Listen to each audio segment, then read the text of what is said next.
This morning on today's checklist, we're going to break down all the important vitamins and minerals that we need to fuel our bodies and how to tell if you may not be getting enough. And here to tell us a little bit more, two of our favorites, NBC News medical contributor Dr.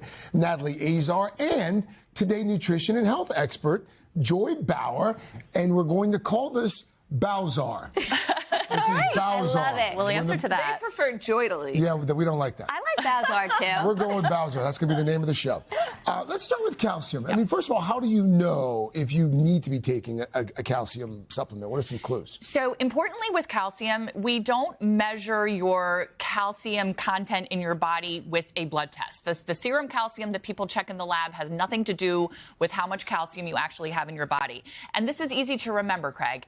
Everybody needs calcium every single day. If you do not consume calcium either with your diet or supplement, your body's going to look for it in the largest reservoir in your body, and that is your bones. At different times in our life, we need different amounts of calcium. So who is at risk for not getting enough calcium? People who are lactose intolerant, they're avoiding dairy. People who are vegan and not aware of all the great non-dairy sources of calcium out there. As we get older, our calcium requirement goes up, and obviously postmenopausal women because of osteoporosis. But again, kids, especially adolescents, most rapid period of growth, make sure your kiddos are getting their calcium too. Symptoms: weak bones, muscle spasms, numbness, brittle nails, dental problems. And my PSA for the day: osteoporosis, asymptomatic. You will not have any symptoms until you have a fracture. Wow. Oh my gosh. So Joy, what does a calcium-rich diet look like? So the good news, it's relatively easy and delicious to get more calcium into your daily routine. Dairy products are naturally super rich in calcium, whether it's full fat or low fat. We're talking milk, cheese, yogurt. Specific green vegetables, kale, collard greens, bok choy, they have a lot of calcium. Almonds are the nut of choice. Toss it into a trail mix, chop it up, put it in a salad, in yogurt. If you put it in yogurt, it's double duty. Sardines are surprising.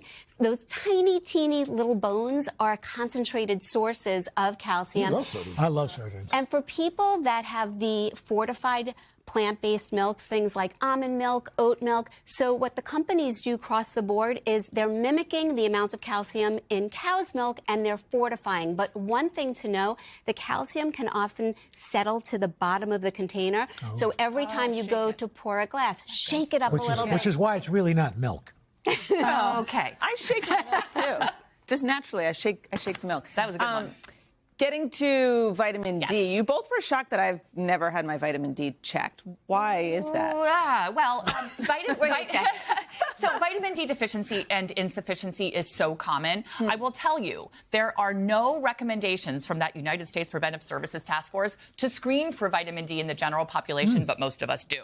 So people who are at risk for vitamin D deficiency, limited sun exposure, darker skin, obese individuals, aging, and kidney disease. The symptoms, kind of non-specific: fatigue, depression, muscle weakness, bone pain, obviously osteoporosis. I want to mention that vitamin D is obviously important for calcium absorption, but it's also important in your immune system health and musculoskeletal health. And how do you get more of that? So when it comes to vitamin D, it's a little bit trickier with food. So what I'm going to say is the best way: 15 to 30 minutes outside in the sun every day, because when our skin is exposed, we naturally make vitamin D. But there are a few foods. The absolute best food, as nutritionists, we're always telling people to eat more salmon. It's got omega-3s, it's got protein. It's the best source of vitamin D. Another fatty fish, Atlantic mackerel, fortified milk, dairy milk and plant-based milk, if we're calling it milk, they fortify it with some vitamin D. Egg yolks have some, and this is actually really cool. I was talking to Natalie about this.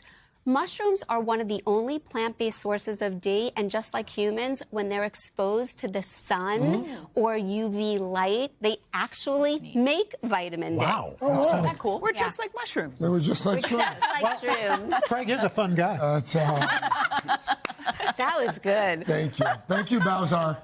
Thank you. That sounds like a character from Nintendo. Yeah, it is, Bowser. Oh, there you go. All There you right. go. Natalie, thank you. Joy, thank you.